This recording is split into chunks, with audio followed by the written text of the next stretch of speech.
Greetings and salutations, everybody. Welcome to the best damn movie-related show on the planet Earth, the John Campea Show, coming to you from right here on my YouTube channel. I am, of course, your host, John Campea, and it is an awesome honor and privilege, as it is every day, to have you, our international friends, gather around as we talk about our favorite things in the world, movies, movie news, TV, streaming, all sorts of good stuff. And ladies and gentlemen, he is our king of the hill. He is the one and the only Mr. Robert Meyer Burnett. Robert, how you doing today, sir? John, you know, that was a Steven Soderbergh movie I quite enjoyed and was very happy when I got the Criterion version of King of the Hill. Of course, you get the Criterion version of everything, so of course you are. But listen, guys, it's not just me and Rob today.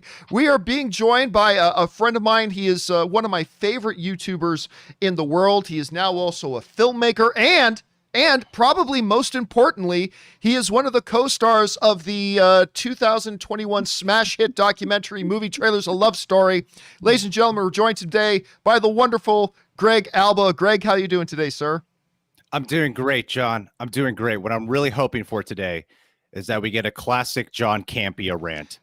I'm not sure we're going to get one based off the topics, but I'm really, you know what my favorite part about the Campea rants are? Oh boy, here we go. Is when John's going off for like 5 to 10 minutes, and then it cuts back to Robert Meyer Burnett. And you just see that he's had the same expression for the last 10 minutes. Just watching, unfazed. I do reactions, and I would love to see Robert Meyer Burnett just do reactions. Just that same stare, just watching everything take place. I'm just intently listening, marveling. It's my favorite part. I'm like, oh, Rob's here. That's right. Yeah, I forgot. By the way, Ann and I will often joke about Greg, because we joke about Terminator time travel stuff because I'm Italian, Ann is Filipino, and we sometimes joke that Greg is actually our son from the future because he's Italian and Filipino as well. It's like, well, I guess that's what our kid's going to look like at some point. But anyway, good to have you guys here, and it's awesome to have all of you guys here joining us today. Here's how today's show is going to go.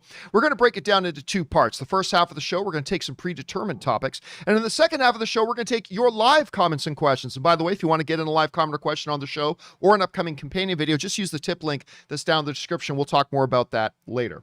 But before we go into all that stuff, guys, there is one off the top that we're going to talk about here today, and that is this.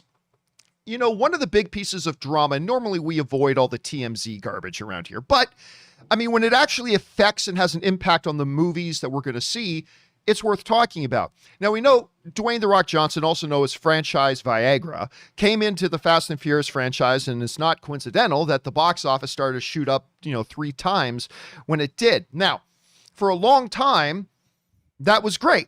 But then we started to hear about some behind-the-scenes drama going on between Vin Diesel and Dwayne "The Rock" Johnson that started to blow up quite badly. Now, at first, a lot of people, admittedly including me, thought it was all a publicity stunt. Oh, they're feuding. Oh, so now we're going to get a Fast and Furious movie where it's them, it's Hobbs against Vin. And it turns out it wasn't. And actually, as Dwayne Johnson started to explain the situation more, it really became apparent that these two guys could not get along. Now, recently, the two of them kind of extended some olive branches over social media, like expressing one well wishes to the wedding, and the other said, thank you very much. And maybe it looked like things were starting to calm down, and maybe, just maybe, we could see Dwayne "The Rock" Johnson get back involved in the Fast and Furious proper movies. Well, too bad. That ain't going to happen, apparently. This comes to us from the folks over at Complex that I was reading this on. But basically what happened is this. In a recent interview, Vin Diesel decided, and you guys know I'm a big Vin Diesel fan. I love Vin Diesel. But he did something that was probably ill-advised. While being interviewed, he basically said something along the lines of, yeah, in order for me as a producer to get the best performance possible out of my crew and out of my actors, I sometimes had to, institute tough love, is the phrase used, tough love. And I don't apologize for that because I need to get the best performance out of my producers. To which Dwayne "The Rock" Johnson was just at an event with Emily Blunt promoting, of course, the upcoming Jungle Cruise. And Dwayne Johnson reacted to that. And he basically says, he decided not to go too much into it, but he basically said, yeah, we just laughed a lot at that. This is what he said. He says, I laughed, and I laughed hard, Johnson said when asked about the comments that Vin Diesel made, per the Hollywood Reporter's Rebecca Keegan, who's a friend of mine. I think everyone had a laugh at that, and I'll leave it at that. And that I've wished them well. I wish them well for Fast 9. I will wish them well and best of luck on Fast 10 and Fast 11 and the rest of the Fast and the Furious movies that they will do, but it'll be without me. So if there was any hopes that I had kind of talked about and expressed, guys, that maybe we could see a reconciliation here. We could see Vin and The Rock back on screen in an actual Fast and the Furious movie. And I assume Dwayne Johnson isn't talking about Hobbs and Shaw. I'm assuming he's still going to do his Hobbs and Shaw too, which won't have Vin Diesel in it.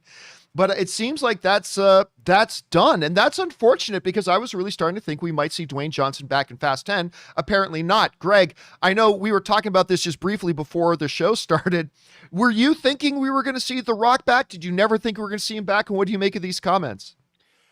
You know, you told me about this right before we went live, and my mind's sort of just been spiraling. I don't care about any other topics today now, John. This is the only thing that matters to me. I mean, one thing that pops into my mind is, you know, when I saw this last F9 movie, I really felt the film was weighed down by Vin Diesel's insistency on making sure that's like so much drama and gravitas. And I'm wondering if any of what Vin Diesel said is actually true about trying to bring out the best in his actors, and if trying to pull some dramatic antics weighed down him working with The Rock the way how it weighs down how the Fast and Furious franchise is ultimately progressing. I don't like the idea of The Rock not returning because it's weird to me how before I saw F9, I was thinking it's probably not a big deal that Dwayne Johnson's not in this movie. I don't feel like he needs to be in it. And then when I was watching the film halfway through, it really hit me like during my actual viewing experience of how much of a necessity the presence of Dwayne Johnson actually is for the Fast and Furious franchise to help balance out the kind of energy that needs to remain consistent throughout the film when there's not a bunch of crazy action going on. I think that's something that Dwayne Johnson brings remarkably well, is he can have a sense of energy that keeps the film feeling alive and pulsating. Whereas like F9, when there wasn't action, it just felt like a kind of a slog of a dramatic mess. And so I don't like the idea of Dwayne Johnson not returning. However, I mean, it still could be the wrestling feud that a lot of us were speculating on, because it's kind of a weird thing to think about of how you'll have these two existing franchises, Fast and Furious and Hobbs and Shaw. Yeah. But the public is going to be aware that the two leads don't get along. And I'm wondering, like, what if this actually does build up hype to want to see them cross back over together again in like Fast 11 or something like that? So you're thinking this still could be a play. This could still be all drama, fake drama. This is all an act they're putting on to build up two wrestlers in the franchise. Yeah, they got John Cena and Dwayne Johnson. So I feel like there may be possibly, it's a big possibility that they are infusing some of that wrestling quality into it to make it that much more exciting for the audience. That's my hope. If they are, they sure are playing a long game, because this has been going on for years. Rob, what about you? Were you expecting to see Dwayne Johnson back? Do you think the series even needs him back? What do you think about this latest drama? What are your thoughts on this? Well, you know, I did have such love for the Fast and Furious franchise until Fast 9. But, you know, sometimes people stumble and fall, and I think the franchise can pick itself back up. But I think it needs Dwayne Johnson. And Greg's got a good point here. You got two wrestlers. What better way? I mean, Dwayne Johnson is not a man. He's not just going after Vin Diesel. He's going after Universal. You know, and Universal has made a lot of money with the Fast and the Furious movies that have Dwayne Johnson in them, beginning with the Citizen Kane of that franchise, Fast 5. And I think that I think that Dwayne Johnson is a company man. He's a player. I don't think there's any harder working man in show business in terms of protecting his franchises and doing the publicity work. And the fact that we are talking about this right now proves how effective perhaps this approach is. And my God, they're building a marketing campaign maybe 2 or 3 years out. Can you imagine the poster, the key art with Dwayne "The Rock" Johnson and Vin Diesel head to head? Hobbs comes back and and hell comes with him or something. Hobbs comes back and make that shirt. Hobbs comes back and hell comes with him. Yeah, there it is. I think that this is actually kind of fun. At first I was like, ooh, but now I'm thinking, you know what? The publicity train is going. They'll probably shoot these last two movies back to back. And what a great way to start building hype for the next part of this franchise. All right. The question is for you guys. What do you think about this latest page in the book of drama that is the Vin Diesel, Dwayne The Rock Johnson feud? Do you think it's all just an act? I did at one point. I think it's too long of a game for it to be that at this point. Anyway, guys, what do you think about it? Jump on down into the comment section below and let us know your thoughts. Okay, guys.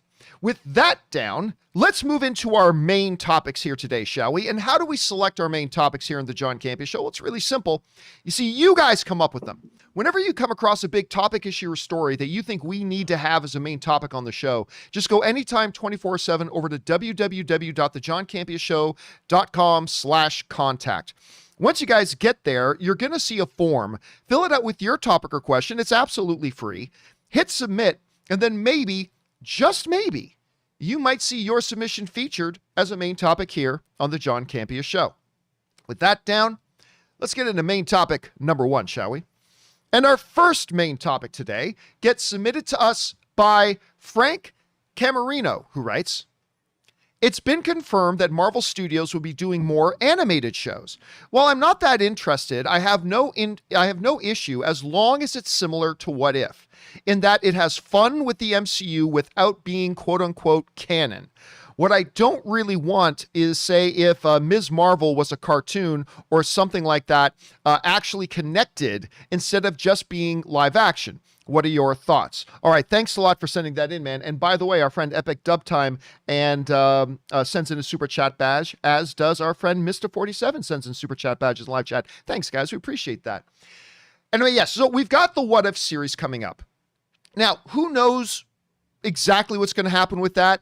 Going off of what Kevin Feige said at D23 and after D23 was that What If is a completely, just like they are in the comic books, they are completely self-contained. They don't actually cross over with the main MCU or anything like that. But with the end of Loki, a lot of people, understandably, have started wondering maybe they will see some crossover between What If and the MCU. We talked about that a little bit the other day. I don't think that's what they're going to do, but we'll have to wait and see.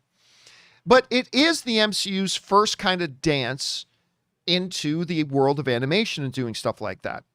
And just like the person said in their email, they're actually starting their own little animation studio. This comes to us from the folks over at Slash Film, who writes, "Marvel Studios has conquered the live-action filmmaking genre and has already made a significant mark on live-action television with 3 Disney Plus shows. But now the studio is setting its sights on a realm that hews close to its illustrated comic book roots, animation. According to one of Marvel's highest-ranking executives, Victoria Alonso, the company is actually creating an entire animation branch and a mini studio to handle the increased output in the wake of What If, Marvel Studios' upcoming first foray into animation from the Disney streaming service." That comes to us once again from Slash Film. And our friend John Demoto also sends in a super chat badge in live chat. Thank you, John. Appreciate that. So, yeah, Victoria Alonso, who I have met before, and she's great, came out and basically said, yeah, we're going to be doing more animation, and we're creating an entire division to kind of oversee this. Now, guys, I don't know about you, but for me, I agree with the person who sent in the question. I'm perfectly fine with this if it's not considered canonical MCU. If it's its own separate thing. Now, they're saying they're setting it up as a mini studio. Does that mean Kevin Feige doesn't have to give it direct oversight? Does that mean that they're kind of free to tell their own stories and it doesn't connect into the main MCU? I'm more interested in that because I agree. I don't want them to come out and say, you know, they've got the X-Men now, so I don't want them to come out and do a Bishop animated thing when I really want is a Bishop live action thing. You know what I'm saying? So I really hope that's the case. And my guess is, and it's just a guess, I'm just speculating. My guess is, guys, that with them using terminology like they're saying this is a mini studio, I'm guessing it will be separate content, but that doesn't necessarily mean they could never do something that is proper MCU crossover. Rob, you hear about this. We've got What If coming. People are excited about it. You hear them talking about doing more animation, setting up a mini studio. What do you think their philosophy and approach with this is going to be? Well, I mean, I look across the aisle at what Lucasfilm has done. I mean, the Clone Wars have very much informed what they're doing with The Mandalorian, the Book of Boba Fett, Ahsoka. I think that there's a good reason to think that they will make this all part of the extended MCU, because they can delve into stories they might not want. I mean, obviously, MCU movies are very expensive, and they can tell stories that they might want to tell, but it might not be cost effective to do it in live action, so they have the option of doing it in animation. And I think that I mean, I understand a lot of people might not dig the idea, which I can understand, but it's just a different medium, and if the stories are good, I would be curious to see how they would approach it. For instance, I'll give you an example. I'd love to see like an Invaders series, or a series about what did Captain America do in World War II. And they could show us like the Human Torch from World War II, the original Human Torch, whether it's Invaders or Defenders or whatever they're going to do.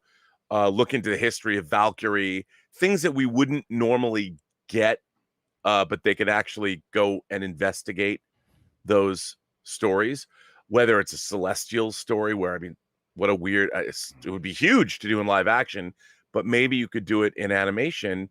And as long as, again, great characters, great stories, I don't necessarily mind the medium.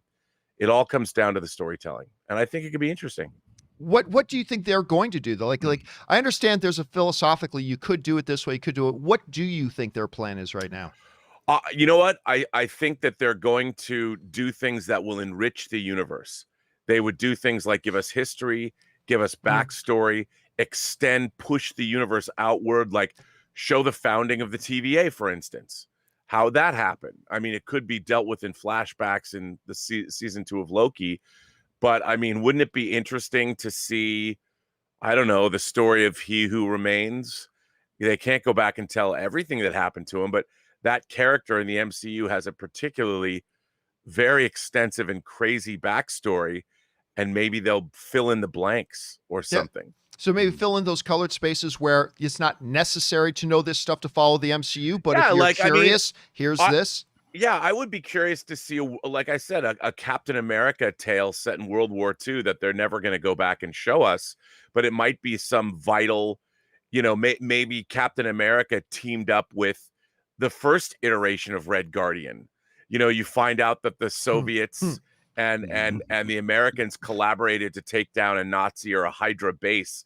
And it would be, it'd be a limited series, like a movie like Where Eagles Dare, which is one of my favorite World War II movies. I know you love that movie. I know, right? And what if they did a story like that? I think that'd be really cool. But again, it would be part of the MCU. It's just something they wouldn't go back and do in live action, but they're going to add into that backstory. And you get Chris Evans to come in for a couple of days to voice the character. It's kind of cool. You know what that gives me vibes? It gives me Animatrix vibes. Like, not Yep. necessary. You don't need to watch Animatrix to be able to watch the Matrix movies, but if you're into the Matrix, this gives you a little bit of fun, more background stuff. Greg, you hear them talking about doing a mini studio. Do you think the plan is to make MCU canon content, fill in the blanks like Rob was saying, create just more what if stuff that's completely isolated and separated? And do you think this is a good move on their part? What do you think? I mean, I know from listening to the John Campea Show that I am more of a fan of the animated properties of these like adaptations, especially in the DC movie department, more so than yourself. However, what I'll say is this: what Rob was saying about if it is connected and tied in, like would fill in the blanks and exploring the history of these characters, I really like that. I think that's really cool. And this is all speculation at this point. What I personally would really like, if it's not tied in, is if they did kind of do some of what DC has been doing. I think it's really cool how we have like our Captain America Civil War and we have our Infinity War, but I think it'd be neat if they actually did direct adaptations of the graphic novels. That's something that they haven't done yet. I know DC's been exploring with that. Sometimes that's great, sometimes it's not so great, but I think it'd be really cool if we did get like the Infinity Gauntlet movie, but in animated form, or actual adaptation of Civil War. Maybe you could do your X-Men Dark Phoenix saga properly. You brought up Animatrix, and my mind actually went to Star Wars Visions. Like, I'm really excited for that because of its anime format. Exactly. And I think, like, wow, how cool would it be to see like a Marvel anime like one-off movie or something like that? Because the what if animation is all going to be very consistent, where you can actually really mix it up here with this new format, wherever this new show is. And there's something that if it is tied in, I would be down for it, because like what Rob brought up with Clone Wars, I mean, how cool would it, the way how we all felt excited about when Ahsoka Tano came to The Mandalorian. How neat would it be if Marvel was able to pull that off, where they introduce a character in one of these Marvel animated, and then we love that interpretation so much that we want to see that character brought to the big screen or brought to one of the live action shows. And I think that would be a neat effect. And if anything, one thing I'd be really hoping for, because there's so many characters in Marvel to explore, Clone Wars had Ahsoka Tano. That's what they introduced her on that show. Batman the Animated Series had Harley Quinn, and both characters were introduced on a television format before comics or other extended versions of expanding your lore. I think it would be really neat if they managed to pull off like some brand new character, maybe a supporting character that everyone was really into, and then they wanted to see get their own comic storyline or get adapted into like a movie or a show, something like that. I think there's a lot of great opportunity here to not have to maybe start off immediately connected. But if you try some things out, you got a new character in here, and fans become really attracted to them or really drawn to them bring them into one of the bigger, MCU projects. I personally would love that. And especially direct graphic novel adaptations. I think that would be a real kick for audiences. To add to that, I mean, there's Marvel characters that I love, that I've loved for a long time, like Deathlock. I would love to see if they did like a Deathlock movie. That's not a character necessarily that would fit within the current MCU the way they have it. But if they did a kick-ass animated Deathlock movie and figured out a way, then, we can shuffle that character into live action. Or you go back and you tell the story of like the Maestro, the future Hulk that killed all them. It runs the planet, basically, the future Earth. I could see them doing those kinds of stories, like you said, direct adaptations of the graphic novels. And that could be really cool.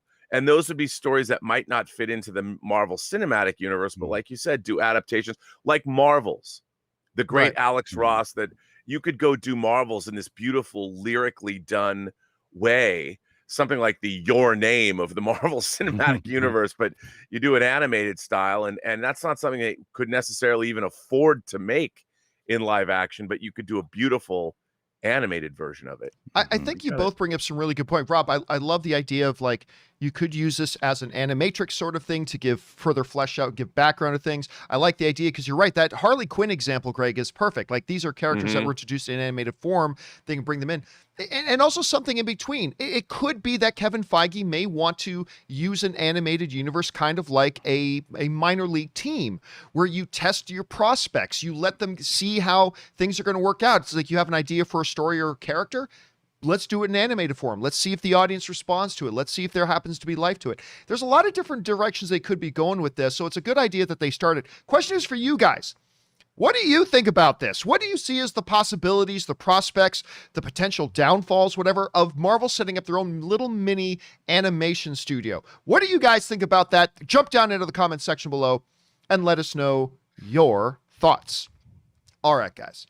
With that down, let's move on to main topic number 2. And our second main topic today gets submitted to us by Janelle, who writes, Victoria Alonso, also coming out of the same interview, has confirmed, as expected, that Ms. Marvel and Hawkeye will premiere in 2021. Ms. Marvel started shooting a month earlier, so I expect that to drop first. With Book of Boba Fett in December, I'm sure they'll want to space them out each month. So Ms. Marvel trailer very soon, I expect. Thoughts on this? All right. Thanks a lot for sending that in, Janelle. And yeah, listen, we have been expecting for some time that the Ms. Marvel show and the Hawkeye show, both that were announced at D23, both kind of a surprise to me.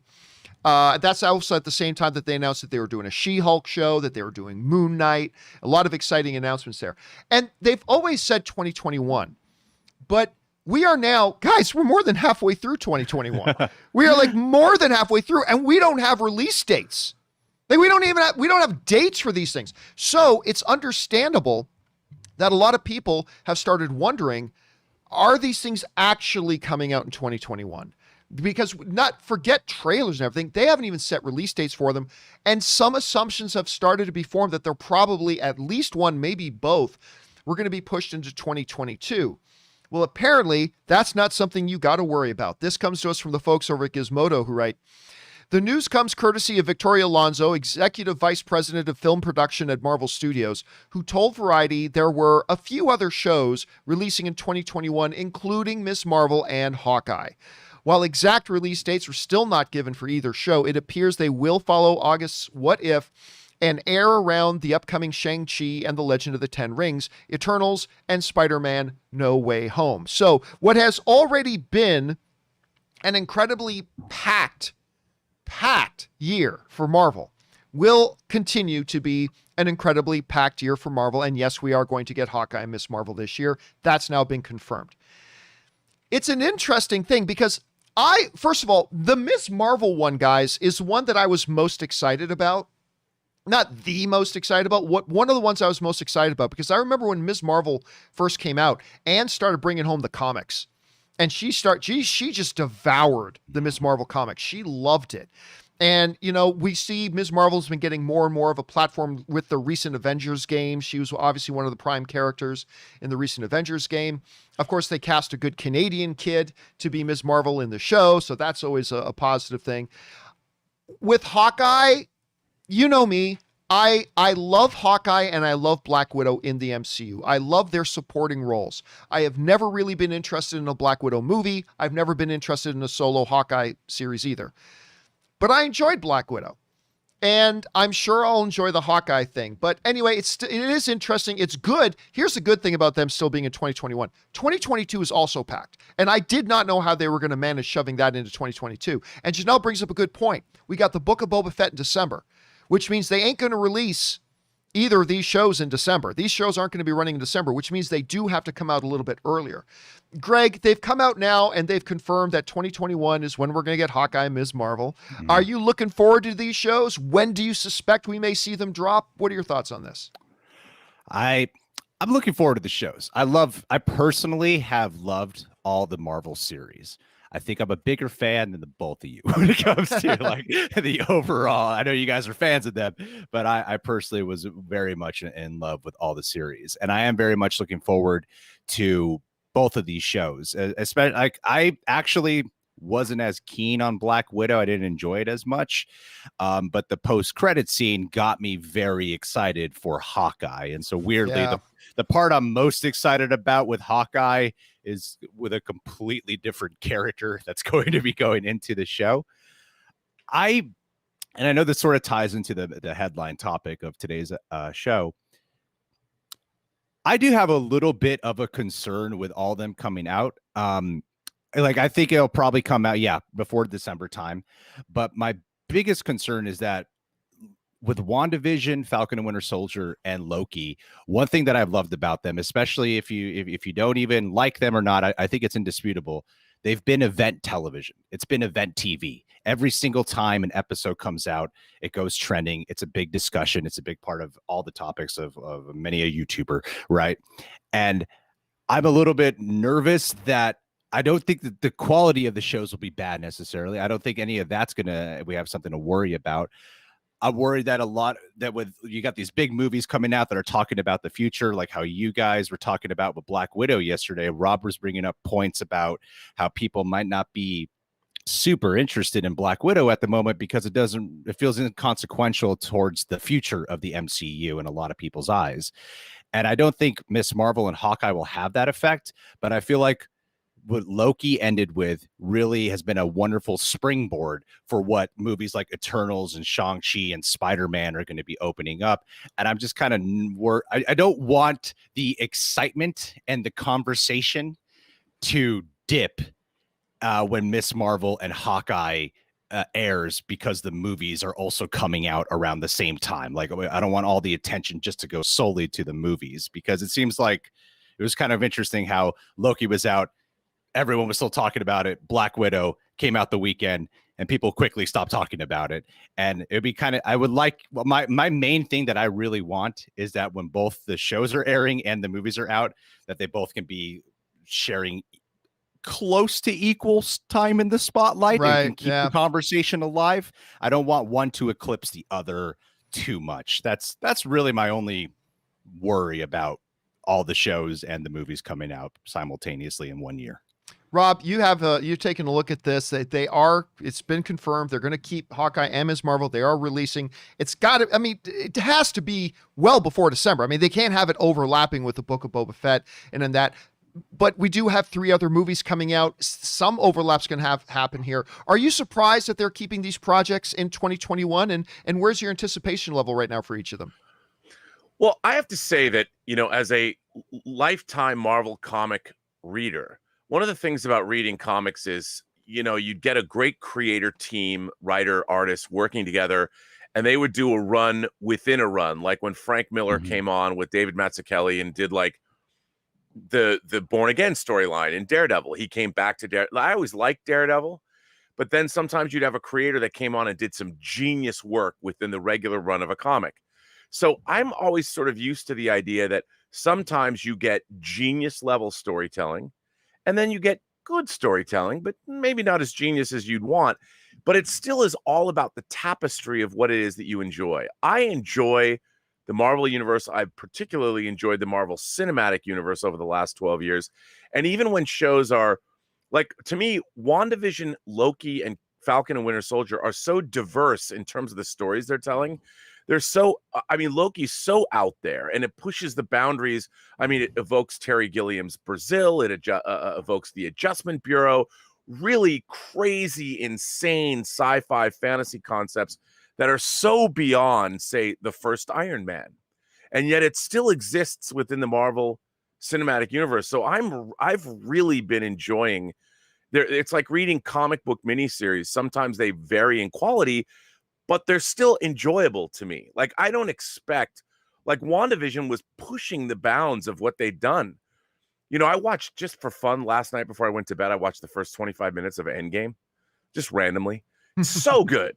So I'm like, this is so good. Like as a science fiction fantasy film, I'm like, the whole opening with Hawkeye and his family, I'm like, what a ballsy, audacious gut punch of a way to open that movie. It was such a great intro to that. Yeah. It was so good. And then watching the rest of it, it's all character development. And you're watching these characters that you know and love dealing with this situation. Scott Lang finding his own name on the plaque in the shadow of the Golden Gate Bridge. Yeah. And I realized I am so invested in everything that they're doing. Like, a lot of people are complaining about Falcon and Winter Soldier being like woke or whatever. The Isaiah Bradley, Sam Wilson conversations in that film were awesome. To me, were awesome and so important. And they hark back to America, the last 100 years of America.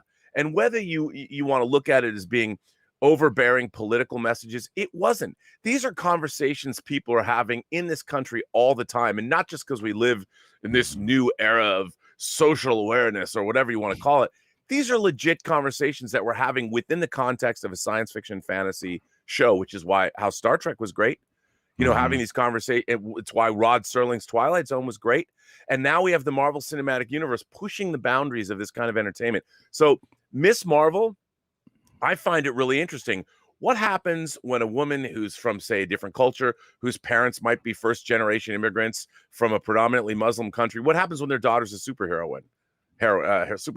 What happens? What kind of conversations do you have? I'm curious to see where they're going to go. And I want to see, if one thing came out of Black Widow, it's that I love Yelena. I love Florence Pugh. She is one of the greatest additions to the Marvel Cinematic Universe since Iron Man himself. And I cannot wait to watch Hawkeye explain what happened to Natasha. Let me explain. See, we're on the planet Vormir, and we're in front of the ghost of the Red Skull, who was the guardian of the Soul Stone. And one of us had to I tried. Can you imagine what she's going to say in response to this? I want to see that scene. I didn't even know how excited I was until I saw the post-credit sequence of Black Widow, because I'm like, how is Hawkeye going to explain what happened to Natasha to Yelena? Because that isn't going to go well. Not going to go well. That's the first thing that made me go, okay, now I want to see the Hawkeye series. Like, it was that post-credit scene that made me feel that way. The question is for you guys. What do you think about this? I mean, a lot of you guys were starting to wonder whether these things were going to come out in 2021. It's now official. How do you feel about that? Are you looking forward to these shows? Whatever you guys are thinking, jump down into the comment section below and let us know your thoughts. I don't think neither Rob or myself answered when we think this will come out. Oh, yeah. Well, that's true. Well, we got to move on now. We got to move on. Next up, guys, we're going to go on to main topic number 3. And our third main topic today gets sent in to us by Key Sion, who writes, "Hey, John, the first trailer for James Wan's Malignant has dropped. I thought some of the CGI looked a little wonky, but overall, I thoroughly enjoyed the trailer, and I'm super excited to see James Wan return to the horror genre. What did you think?" Yeah, so James Wan is back. He's back, and yesterday, it was around the same time that a couple of other trailers dropped, so it kind of got lost in the wash with us, but a Malignant trailer dropped. Obviously, a lot of people have been very excited to see James Wan return to the horror genre. A lot of us have been excited to see what this is going to look and feel like, so went ahead and took a look at it. Now, for those of you who don't know much about it, this comes to us from the folks over at Joe Blow, who write, "In Malignant, Madison is paralyzed by shocking visions of grisly murders, and her torment worsens as she discovers that these waking dreams are in fact terrifying realities." Written by Akela Cooper from A Story by Cooper, Wan, and Ingrid Bisu. The film stars Annabelle Wallace. I love her. She was in our studio a couple times. She's great. Maddie Hansen, George Young, Nicole, Brianna White, Jacqueline McKenzie, Jake Abel, and Ingrid Bisu. That, of course, comes to us from her friends over at Joe Blow. So the new trailer drops for it yesterday. And I'll tell you what, I didn't love the trailer. Now, look, when I say that, understand that I trust James Wan completely. James Wan didn't make the trailer. All right? So I'm whatever. But, you know, the job of a trailer, we talk on the show all the time, is to take your excitement level, no matter how high or how low it is, for a movie, and then bump it up a couple of notches. I've been kind of looking forward to this, but the trailer to me didn't do it any favors. You're right, some of the CGI looked a little bit wonky. It seemed more conceptual than hands-on as far as a trailer, though. I didn't really walk away from the trailer thinking, I got to watch this movie, even though I'm fully planning on watching this movie, again, because it's James Wan, so I'm trusting the movie's going to be pretty damn good. But as far as just talking about the trailer, guys, I'm not going to lie to you. The trailer didn't really do it for me. Anyway, I don't know, and I can't really put my finger on exactly why that is. I just know I just walked away from it going, the trailer was okay. Again, that doesn't mean I don't think the movie's going to be great. I just didn't think the trailer's all that great. Rob, you had a chance to see this Malignant trailer. What did you make of it? Well, at first, I mean, I thought it was going to be like some body horror film because it was called Malignant. I'm thinking tumor.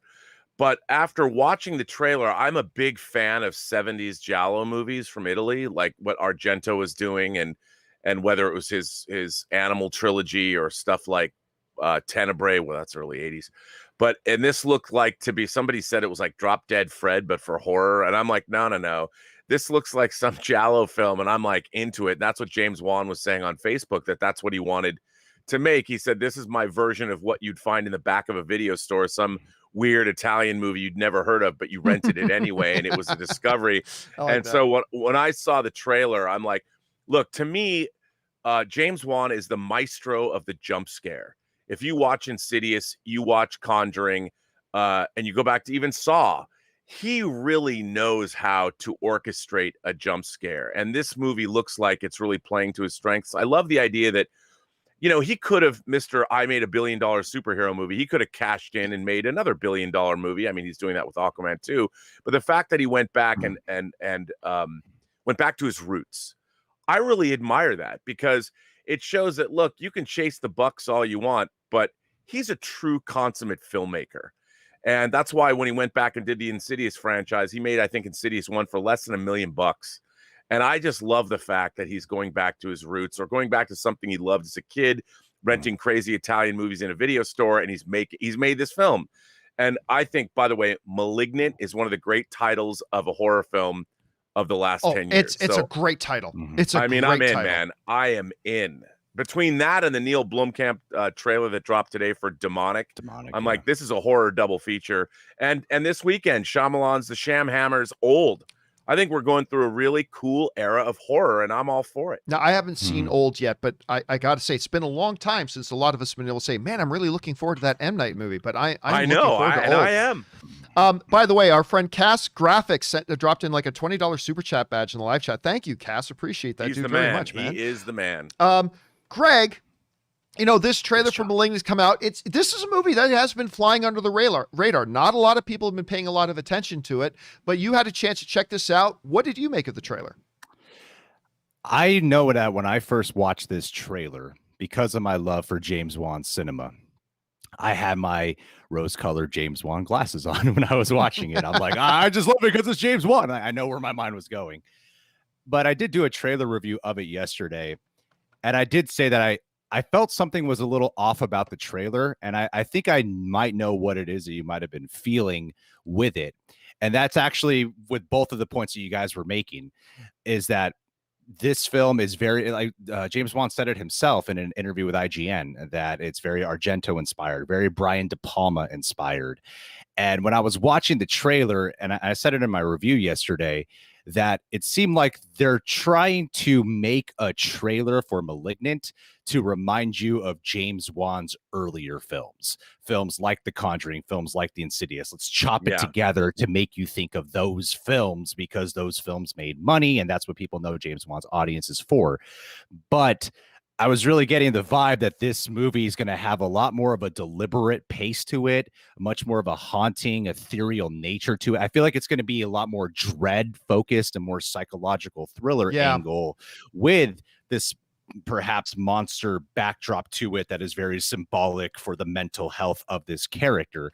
And I think actually James Wan said it himself in the IGN interview, that people will there might be a camp of this audience that will be disappointed with the film, because it's unlike anything James Wan has done before, that he's very much aware of. He's known for being a good jump scare guy. He's known for being the haunted house, demonic entity type of filmmaker, but he really wants to do something incredibly different. If there's one thing I got from that article that I could pull from memory, is that he was extremely, extremely insistent that this is going to be wildly different than anything he's done before. And I think that's probably the issue that happened with the trailer, was that they're trying to market it to look like, to have the kind of horror tone and flourishes that are not exactly what the movie's going to be like. I don't think they're capturing what the actual tone and pacing of the film will ultimately be. So I think that might be what some of the disconnect is that's sort of happening with how you yourself were describing when watching the trailer, how it didn't quite click with you.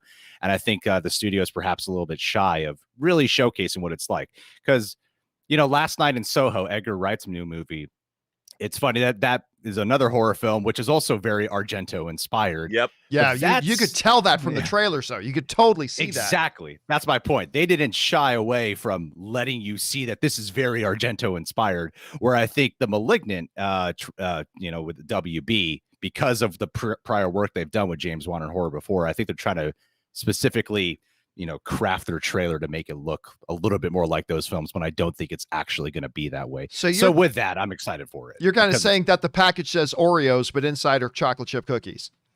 That's exactly what I'm saying. I mean, I think a lot of people are going, what's Argento? Right. Yeah. Oh, I think more people know than you think. By the way, our friend Peter Pacheco sends in a super chat badge in the live chat. Thank you, Peter. Listen, guys, question is for you. The Malignant trailer dropped. What did you guys think about it? Did it increase your excitement for seeing it? Maybe you'd never even heard of the film before. Did it not do much for you? Whatever you guys are thinking about it, jump down into the comment section below and let us know your thoughts. All right, guys. With that down, let's move on to main topic number 4. And our fourth main topic today gets submitted to us by Vlad. And Vlad writes, should movie studios be allowed to own streaming services? They were prevented from owning their own theaters for a reason. Doesn't that reason also apply to streaming? All right, thanks a lot for sending that in, Vlad. And, for those of you who don't know what he's talking about, there was, for a long period of time, a set of rules. I think it was called the Paramount Decrees, if I'm not mistaken. Yep. There was a set of rules that basically said, and these were around since, the earliest days of Hollywood, that says, look, movie studios cannot own movie theaters. They just thought it created too much of a monopoly in the industry. They thought it was bad for the consumer. They didn't basically think that this was the right approach for things like that. And for a long time, that was the rule. Now, the Paramount Decrees made it back into the news not too long ago because those decrees were finally overturned. They say, in today's environment, that doesn't really apply. So Vlad actually raises an interesting question about, should the studios be allowed to own their own streaming services? Should they be allowed to be essentially the producers and distributors, but also the exhibitors all at the same time, basically completing their own, ecosphere, if you will, of here's our entertainment. Come on into Disney Plus. We will make the movies. We will market the movies, and we will deliver the movie to you. All that kind of stuff. I think you're right in one sense. There is a little bit of something to be concerned about when that comes, when, one company basically owns the entire pipeline. I agree. There are some drawbacks to that.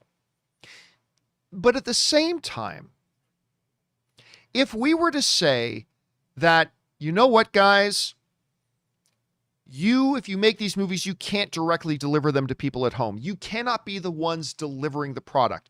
If that was the case, then what does that say about Apple stores? Full disclosure, half of my household income comes from Apple and, of course, works for Apple. So I'm just using this as an example, okay? I'm not trying to promote Apple products as I come to you on a PC computer. But you would then essentially have to say that if you're Apple, you can't be allowed to have Apple stores. You can't be the producer of a product and then be the one to market and sell it directly to the consumer. You're not allowed to do that. Essentially, too, if you want to stretch it a little bit thin, you'd also have to say that about McDonald's. I mean, okay, you can make the burger, you can promote it, you can make commercials for it, but, somebody else has to sell the burger. You can't sell the burger yourself. That is obviously not something that you can allow to have happen. But then what does that say about Netflix? Netflix for a long time was simply the exhibitor. They were the people. Netflix just took other people's content and then delivered it to you. Should Netflix not be allowed to get into the business of then producing their own stuff? Because now essentially Netflix is now a studio, but they were an exhibitor first. So I understand, guys, and I don't know how you two feel about this, but I understand that there's an initial kind of thought about, should this monopoly be in tech? But with the Paramount Decrees, guys, there was also another key factor with the consumer. If, let's say, for argument's sake, Warner Brothers owned the local movie theater, well, then that meant that consumers in that area wouldn't be able to see the newest Universal film, or they wouldn't be able to see, the latest, Fox's film or whatever, because their theater is owned by Warner Brothers, and Warner Brothers is only going to put out Warner Brothers movies and it created a lot of questions at that time. But today, it's not like in my neighborhood, I can only get Disney Plus.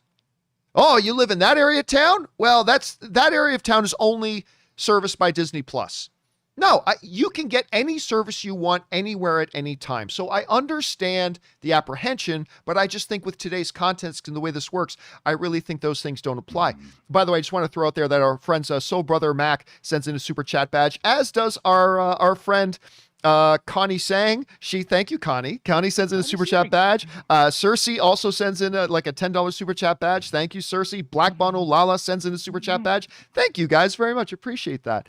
Now, anyway, guys, the question to you, Greg, there was a reason the Paramount Decrees were a law for a long time, but they struck them down because the context has changed. How do you think that applies now to the idea of studios creating content and then owning the streaming service that delivers it? How do you see this?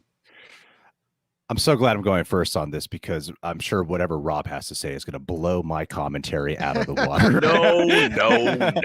Well, welcome to my life. Welcome to my life, Greg. I mean, I'm with you, John, in the sense of how I don't personally view this as the same thing as a studio owning a movie theater. Like on my own sentimental, philosophical, nostalgic approach to it is I do think theaters should be a shared space for the studios. That's just what I personally believe. Do you guys remember that situation where Quentin Tarantino had his Hateful Eight movie pushed out by Disney at the Cinerama Dome for a little bit? That's exactly why I don't think studios should own movie theaters for purposes like that. Like that story always comes to mind as like a scary factor. To me, a streaming service is just not the same thing. Like it's an entirely separate beast.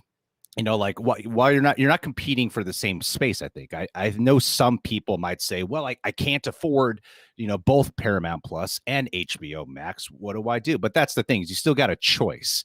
You still have a choice in the matter. Like the way I guess the best way to draw a comparison here of how I believe like a movie theater should be a shared space. I feel like that applies with the streaming services in a way. I would say whatever you stream from, whether it be your Roku TV or your PlayStation 5, whatever it may be, the streaming services you choose to pay for are what's playing in the auditoriums. That's how I essentially view it. So I don't think there's anything like everything you brought up about, Netflix, of how they were once the exhibitor and now they actually produce their own content as well. It's just not the same thing as actually competing for the same space. Exactly. It's 100% different. And I really do think that, you get to choose what plays on your streaming service. You get to pick it and you don't have to worry about it not being available on your streaming device.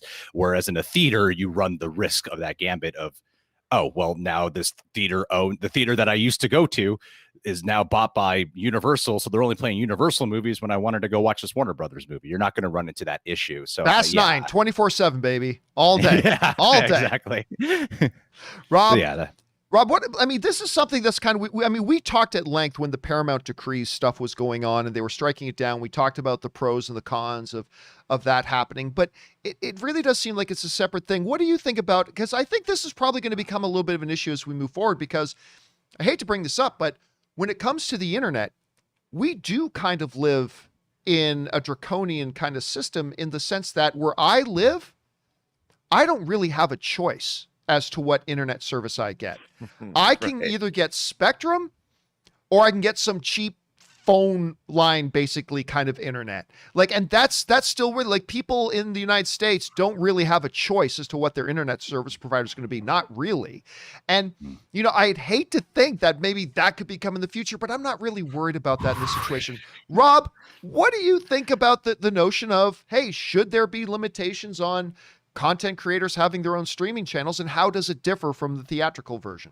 Well, I think Greg did a good job of explaining that. I mean, yes. But before, like he just said, movie theaters were a shared space that studios had to compete with to get space to show their product.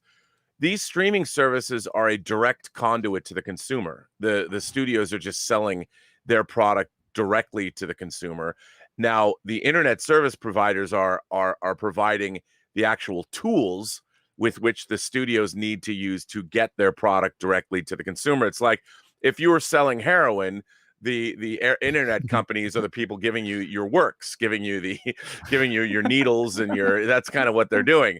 And I think that's problematic.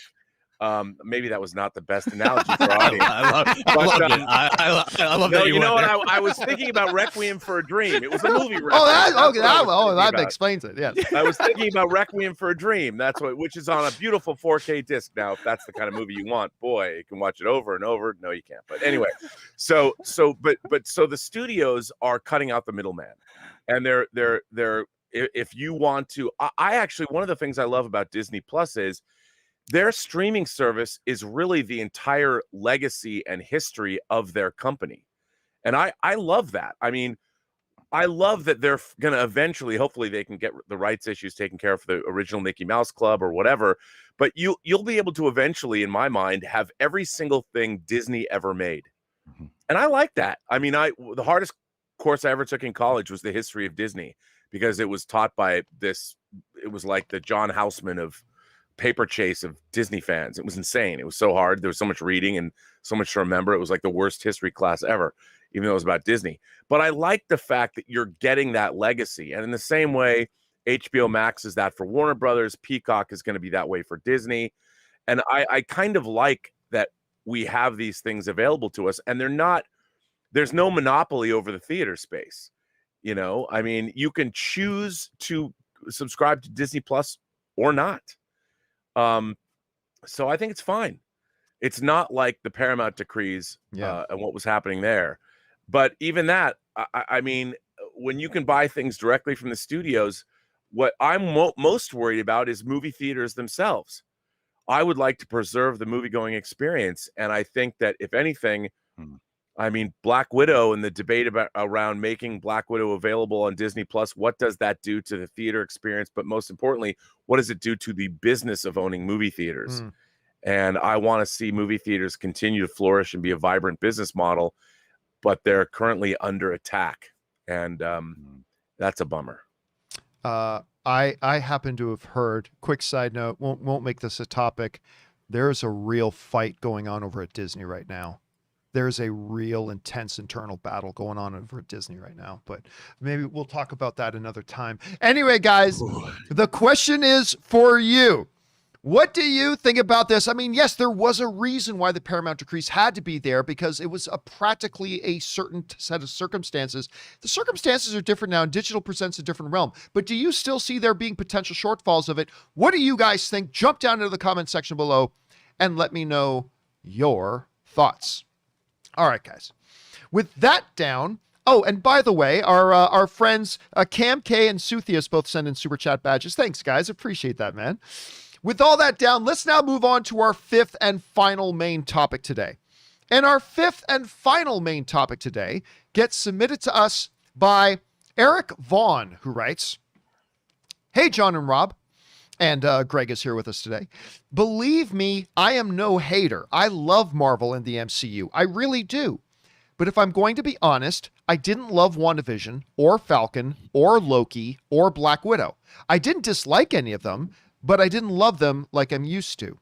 It used to be we'd get 2, 3, or maybe 4 MCU projects a year, and the quality was extremely high." Yeah, it absolutely is. This year, we're getting 9 or 10, and it feels like they're overextending themselves and the quality is suffering. I'm worried with them just cranking out more and more and more content. They can't keep the standard high. Am I worrying over nothing, or do you see it too? All right, Eric, thanks a lot for sending that in. And yeah, listen, we have been discussing today already about the fact that we have had a lot of MCU content this year. They just confirmed that on top of everything we've already had WandaVision, we've already had Falcon the Winter Soldier, we've already had Loki, we've already had Black Widow, we now have Hawkeye, and we have Ms. Marvel, and we have Spider-Man, and we have the Eternals, and we have Shang-Chi coming. I mean, that's all this year. That's all just in 2021. I still remember me and John Schnepp one day standing in front of the AMC Burbank 16, looking at an upcoming movie poster and going, "Man, can you believe that we've got 5 comic book movies coming out this year?" That was Disney, Warner Brothers, Sony, and Fox all combined. Holy crap, we got 5 comic book movies coming out this year. Insane. Now Marvel by itself is putting out 9 pieces of content. I can relate with you a little bit because I am like you, and I said this on the show the other day. I'm like you. I am accustomed to, when a new piece of MCU content drops, I usually love it. I mean, there has obviously been some that I haven't, but I usually love it. I've found their standard of excellence has been incredibly high. And unlike you, I did love WandaVision. I loved it. I thought it was fantastic. But, and I mentioned this on the show the other day, we are now 3 MCU projects in a row that I've not loved them. I've liked them. Falcon the Winter Soldier, I liked. Loki, I've liked. Black Widow, I liked. Maybe even quite a bit. But I haven't loved them the way I'm used to loving MCU projects. You know, guys, when a little old granny makes her chocolate chip cookies by hand, she puts all of her love into it. They're the greatest chocolate chip cookies ever. If suddenly she has to bring in 50 assistants to crank out 5,000 boxes a day to ship out around the world, they're probably not going to be as good as when just Granny was banking herself, pouring her heart and soul into it, all that kind of stuff. And guys, I remember this. I've mentioned this story before, but this is really important. There was this one opportunity. One of the most fun things I ever did in my career was for the press day for Avengers Age of Ultron. Marvel invited me to come down and be the moderator for it. It was great. I had a great time. It was so much fun. I got to talk to all the cast and everything. But before the event started, Kevin Feige rolled up like 5 minutes before the press conference was supposed to start. And he pulled up in one of those golf carts. You know, he had somebody driving it for him and he was on the phone. And I got a chance to chat with him. So I'm like, how you doing? And the dude was frazzled. He was absolutely frazzled. And I'm like, hey, is everything good? He goes, oh, you know, it's just that just got off the phone about the trailer, the final cut for this trailer that we're working on for this one film. And this is in production right now. And that's it. They had 4 things coming out. 4. And Feige, understandably, was completely frazzled.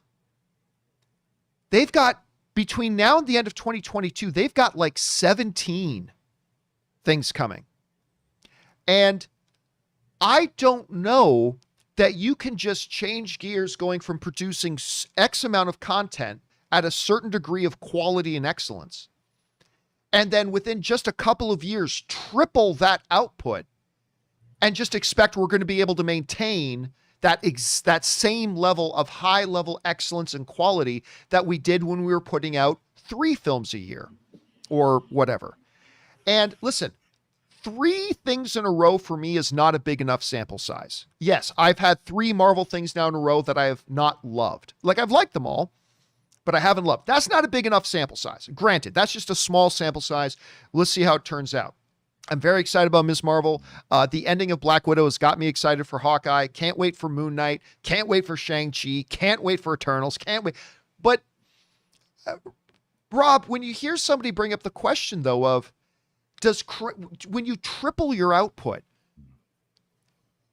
isn't it a real worry at some point that you've got to be at least a little bit concerned, especially in an organization where Kevin Feige is so hands-on, and you're worried that more and more he's got to take more and more of his hands off, and it's no longer as much of his input on everything because he just can't. Isn't it a legitimate fear that when you start putting such a heavy emphasis on quantity of projects you're putting it out, doesn't that run the risk, at least, of having quality suffer? I don't know. What are you observing, Rob, and where do you think the worries lie? Well, I mean, it's certainly not production value, you know, and I think all of the production value has been great. Yeah, I think that from what I've heard, the Loki series really had to change things around along with Falcon and Winter Soldier because of COVID. And I think that, you know, I think I like Black Widow a lot more than most because I saw the film as an examination of the relationship between 2 women. You know, to me, it was Natasha and Yelena's story and them reconnecting. It was actually a passing the baton film, which I really was there for. And it was like a Bond movie. And if you didn't get that it was a Bond movie, Natasha's literally watching Moonraker, in which if you look at the film, it kind of is Moonraker itself. And as a lifelong Bond fan and a Moonraker apologist, there was so much in Black Widow that I enjoyed that I'm like, I don't see where I love the fact that they shot a lot of it on location. They went to Norway and shot Norway for Norway. They were in Budapest. They were outside. A lot of people, for me, I'm watching this going, wow, this car chase that's down the streets of Budapest. I mean, they did this for real. You know, they're running over real cars. And I'm like, the motorcycle stunts were incredible. So I really enjoyed Black Widow, maybe more than most, I suppose, because it was exactly what I wanted it to be.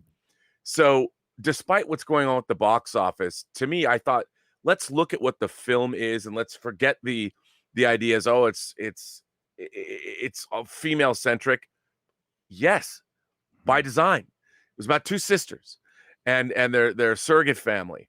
So I thought from that standpoint, it worked really, really well. So I think the quality has not dipped at all. Marvel is developing these projects years in advance. They're finding the best people to work on these. I think more so than any other studio in Hollywood. They're more in tune with getting their creatives and their studio needs in a synergistic relationship early on, more so than any other entertainment company in Hollywood today. So if anything, the intermingling of all these things and making it work and making it all one thing informs another, I think that with the new TV shows, we're in a position to see something that's never happened in Hollywood before. And I'm really excited about it. And while they're trying new and different things, some of it's going to work better than others. I am so there for the diversity. And when I say diversity, I mean the kinds of stories that are being told by the different creators they're employing. And I find it to be an incredibly creative and fascinating thing to watch. And I'm a huge fan. Now, cue all the people that now call me a Disney Marvel shill in my comment sections of my YouTube show and in my Twitter feed. But I think I explained it as best I could about why I'm so excited for the MCU right now. Greg, I mean, there's no denying by doing all this stuff, especially now with Disney Plus being one of their avenues, it gives them the opportunity to explore a lot of different things, create new types of stuff. WandaVision was unlike anything we had seen in the MCU before. Loki is unlike anything we've seen in the MCU before. It certainly gives them that playground. Our person who wrote on the question to myself, I'm a little bit worried that when you try to crank out more and more and more and more quantity, eventually that's going to lead to a little bit of a quality suffering there, especially with Kevin Feige, who was frazzled after only with having 4 projects on the go. Now he's got like over 20. But, you know, you look at this, is there something to be concerned about? Do you think everything will return? Like, you know, when Shang-Chi pops out and it's awesome and everybody loves it, do you think that resets everything? We always say winning cures everything, but I don't know. What are your thoughts on this right now? When you first started talking about this, you were talking about how hanging out with Schnepp, and you were like, wow, there's 5 comic book movies a year. And it did bring me back to that time, just with Marvel alone, of when we're going, wow, they're doing 2 to 3 movies a year. Isn't that a lot? That's a lot of movies. And now we're at a point where they're doing 9 to 10. And I think when you say that, when you just say they're doing 9 to 10 movies in a year, or like combined with the shows and such, it does. Yeah. I mean, it sounds like a lot. It is a lot. It certainly feels like a lot. However, I'm more along the lines with Rob here. I don't personally think the quality is going to dip. If anything, you know, I know you brought that Avengers Age of Ultron experience with talking with Feige. What I've noticed in the conversations with a lot of the filmmakers involved, more so as of late with Marvel, is a little bit different in the sense of it seems like they're allowing them a little bit more creative freedom. I mean, you still have to abide by certain things with connectivity and, of course, studio mandates and whatever. But I will say that I've noticed a lot more of the writers and directors certainly do express how they were allowed to do a lot more than they thought they would be able to do. And while you personally only loved WandaVision and only liked the other shows, I think generally speaking, when you look at the numbers of critics and audiences, it's been a very positive reception. Yeah. Like since WandaVision came out, we have just not shut up about the Marvel shows. It's been like WandaVision every week, Falcon and Winter Soldier every week, Loki breaking numbers. Loki was sensational. And I think what we have to keep in mind is like, yes, Kevin Feige is the main producer. He's very much hands-on with the projects, but I also think that, yes, while Captain America Winter Soldier is one of the best Marvel movies ever, generally, I kind of think the MCU has just gotten cooler and a little bit weirder and better for that course. Right. I love what they're doing. I love everything that they've been putting out. And it's not like all these films are, while connected, they're not all direct sequels to one another. And with that in mind, they're also bringing in different filmmakers. That's part of what I'm loving about what we're seeing with all of this. Like WandaVision and Falcon and Winter Soldier and Loki, completely different filmmakers behind it. And they all feel, look, entire, like they're just the whole execution of the structure and everything is just so different. They're all different from one another. And Shang-Chi looks nothing like those. And Eternals looks and feels nothing like those. So I think they're allowing their filmmakers to have a more input as opposed to like the phase 1 and phase 2 days. I think they're allowing them to have a little bit more creative ingenuity. Because you're talking, you had that analogy about Granny and the cookies and everything, but Granny's just one person. Like these are filmmakers helming these movies with a lot of Kevin Feige and studio input. And from what I'm seeing, I feel like Marvel Studios is just shaping up to just be that.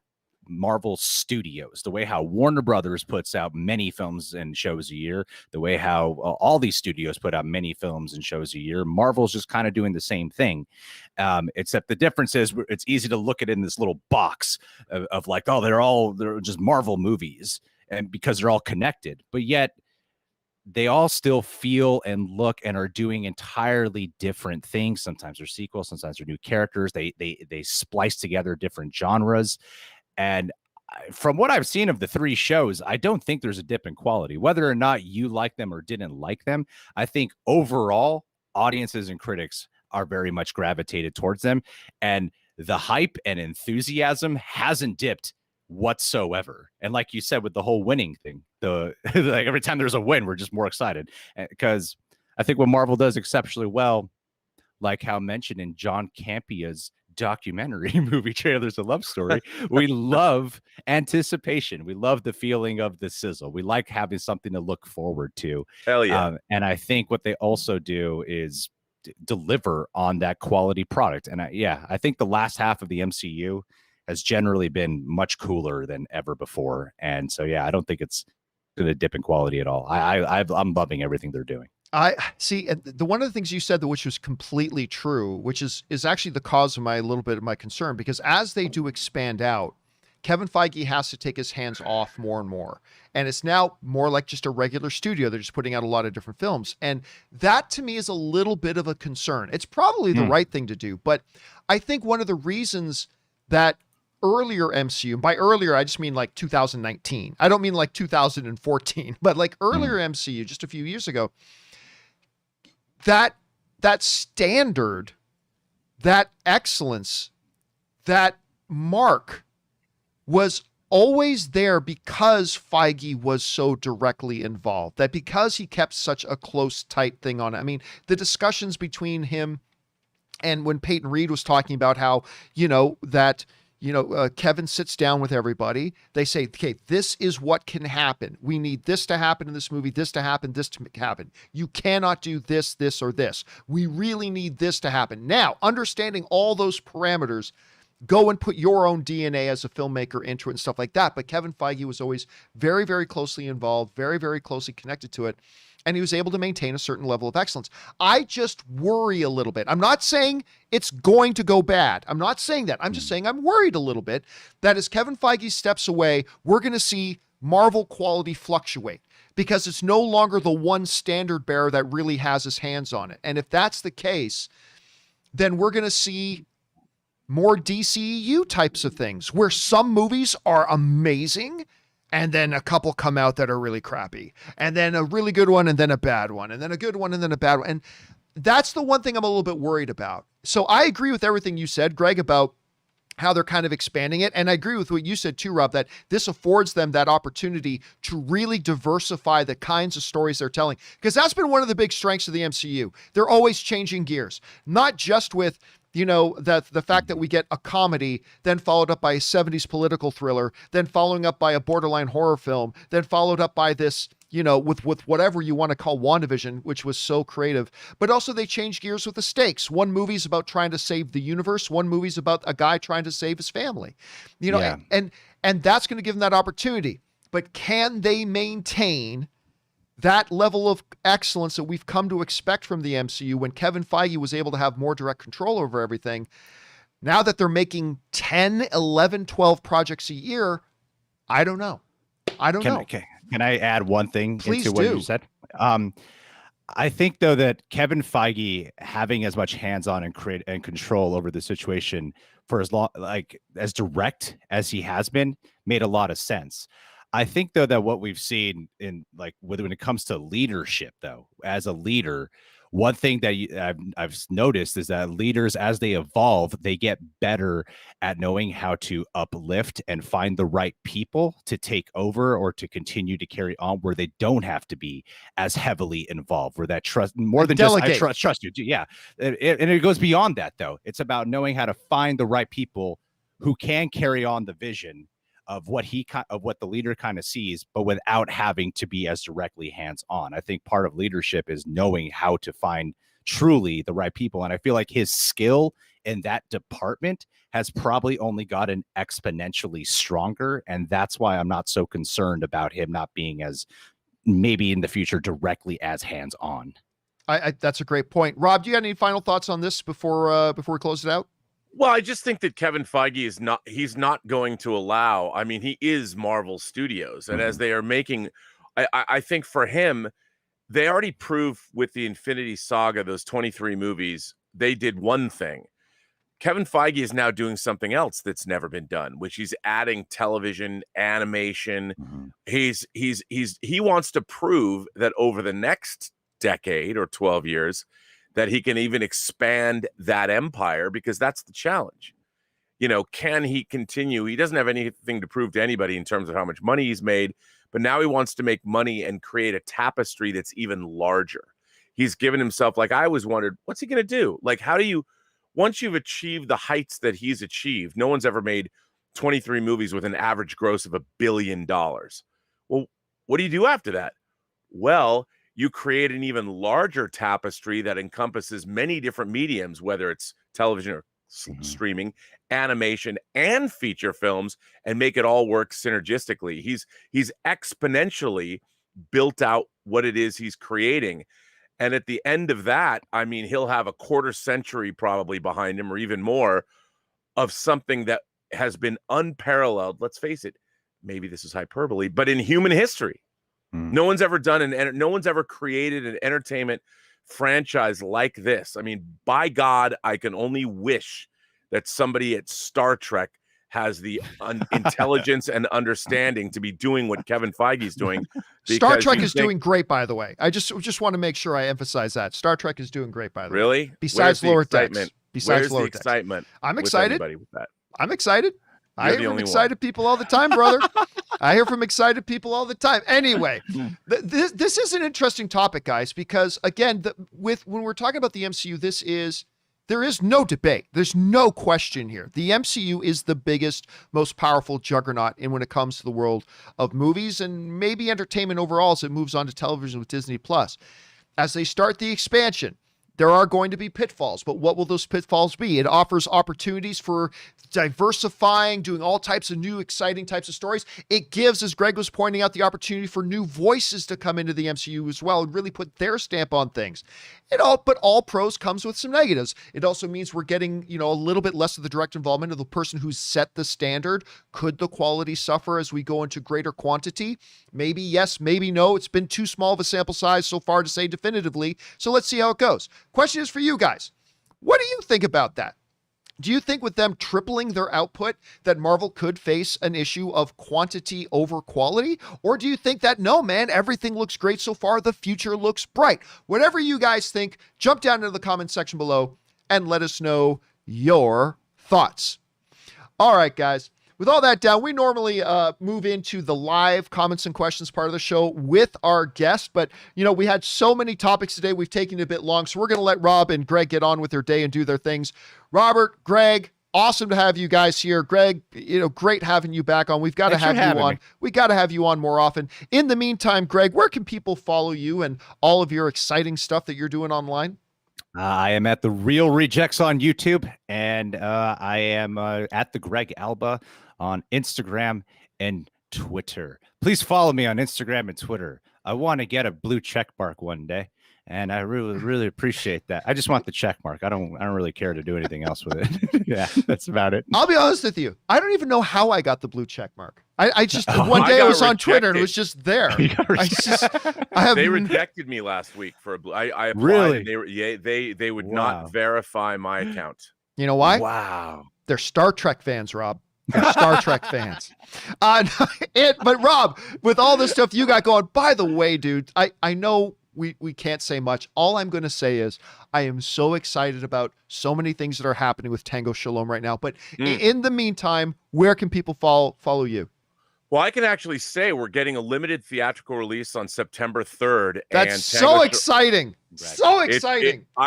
It's the most amazing. I can't even believe it's happening. And then we're going to be on every single VOD platform on October 29th. Awesome. So, and hopefully we'll have a big LA premiere and I'll invite all of you to come. So it would be fantastic. Well, that is to be decided. But you can find me on YouTube at my own channel, actually it's the Burnett Work, at my show Robservations. Find me on Instagram at Robert Meyer Burnett, or find me on Twitter at Burnett RM. And again, so excited about all the stuff that's going on with Tango Shalom. Guys, such a privilege for me to have both of you guys here. You guys are awesome. We got to do this again soon sometime. Thanks a lot for being here, and we'll talk to both of you guys again soon. Take care. Ladies and gentlemen, the one and the only Robert Meyer Burnett, and from Real Rejects, Greg Alba. Always great to have these guys here. But now, guys, we still got some time here left on the show, so we're going to spend the remainder of the show going through live comments and questions. Now, of course, yesterday, the John Campea Show got cut short because YouTube's live stream suddenly cut out, and I got that stupid little monkey graphic with the wrench saying, oops, something went wrong. So we had to cut our show short. So let's get into these live comments and questions that we got to start getting caught up on, shall we? We're going to keep things picked up here now with, we were just starting to answer this one yesterday, so we'll pick up with Cincinnati's 5-star barber. Let me get my headphones off here so my ears can breathe. I don't like wearing headphones. Anyway, Cincinnati's 5-star barber writes, hey, John and Rob, if he's there, and obviously he's not here anymore, unfortunately. And even if he isn't, I've been a major fan of the show for about 2 years now. Well, thank you so much, dude. I appreciate that. Where do we go? There it is.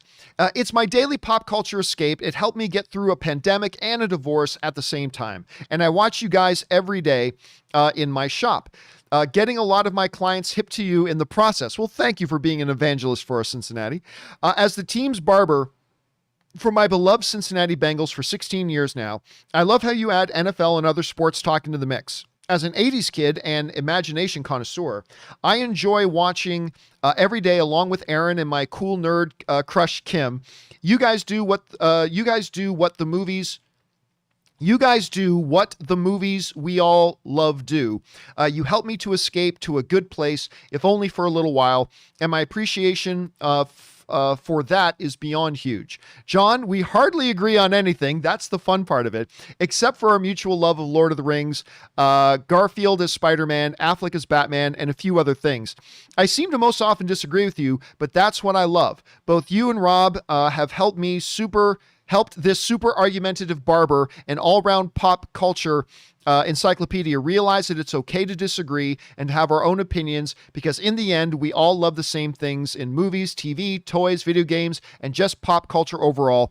As I'm driving home to Ohio from Universal Orlando, being a huge Potterhead and Marvel nut and Fast and the Furious fan, John, you and Ann have to go. I listened to the whole week of shows I missed, and it made my drive such an enjoyable, smooth transition. I always wanted to let you and Mr. Robert Meyer Burnett know how much viewers and listeners. So, as my buddy Jack Burton always says, yes, sir, the check's in the mail. Keep bringing that filthy and who day Bengals chant.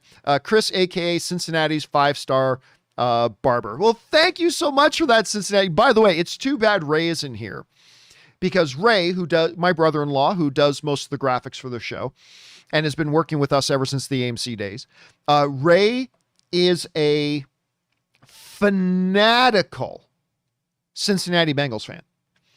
And I was telling Rob this the other day. You know how even on the front curb, a lot of towns, they'll put the number of the house on the curb. Ray actually painted the Cincinnati Bengal logo and design colors around the number of their house on their curb. That's how big of a fan he is of that. And yes, you're right. See, the point of being film fans is not that we're supposed to always get together and agree about everything. Right? The fun is in the discussion when we disagree. And that's the fun. You know, Rob and I disagree about a whole ton of things, but we love talking to each other about it. And it's always fun, even when we're poking fun at each other, whether it's over, you know, I don't know, Star Trek or something else. But that's the fun part. And I'm glad you're able to be a part of that, Cincinnati. And thank you for sharing that with me. And thanks for sending your thoughts. And thanks for letting us be along on that drive with you, man. Really appreciate it. All right. Next up. We got Thor, but not complaining. I love that username. I started Lord of the Rings for the first time with my friend who's obsessed with them. I thought Fellowship of the Ring was pretty good, but oh my God. Two Towers completely blew me away and made me a fan of the series.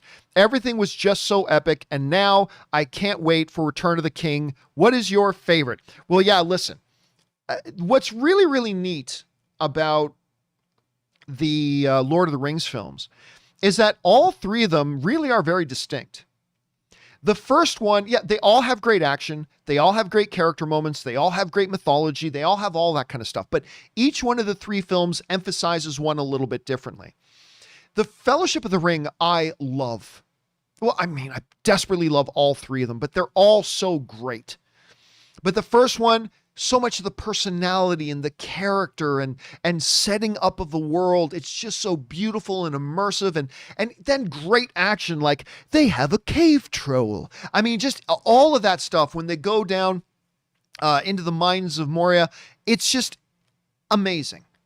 And then you get into the Two Towers and you get what was one of the most imagination exploding things ever in the battle at Helm's Deep.